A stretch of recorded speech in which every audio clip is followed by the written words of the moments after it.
Le message que je vous apporte aujourd'hui se trouve dans le livre de Matthieu chapitre 28.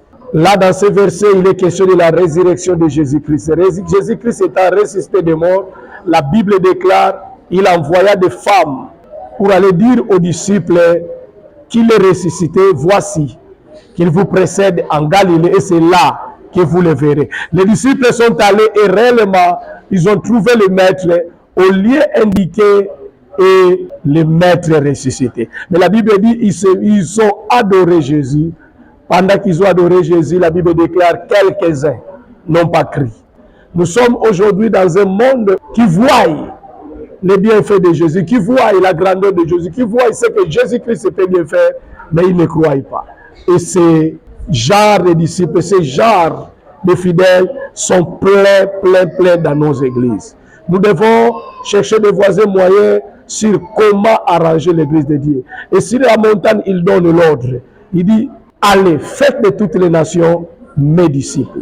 Pour faire de toutes les nations des disciples, pour donner aux nations ce que Jésus-Christ a prescrit, il faut avoir compris Jésus.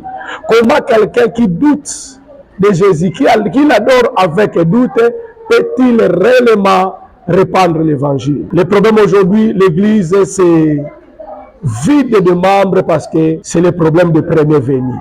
Les premiers venus n'ont pas réellement crié, ils adorent avec doute. Comment ceux qui viendront après peuvent-ils adorer? Comment ils peuvent d'ailleurs apporter l'évangile? Je voudrais exhorter celui qui me suit aujourd'hui que ne plus jamais douter de Jésus. Ce qu'il est réel, l'épreuve de sa résurrection est réelle. Tout ce qu'il a annoncé se réalise aujourd'hui. Tout ce qu'il a dit, rien ne rate.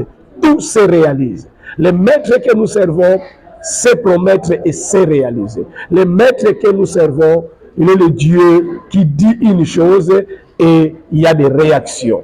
Je voudrais t'exhorter de croire en sa parole, car rien n'est plus vrai que la parole de Dieu. Confie-toi à l'Éternel, il te fera du bien. Confie-toi à l'Éternel, ce qu'il a dit, ce qu'il a prophétisé sur toi, ce qu'il a dit de toi, tout ce qu'il a promis se réalisera, finira par arriver. Et tu seras celui qui va bénéficier les ainsi dit l'Éternel, transformé à ainsi fait l'Éternel. Que le Dieu qui a promis, le Dieu qui a réalisé, vous soit favorable. Au nom précieux puissant de Jésus, Maître, Seigneur et Sauveur. Amen.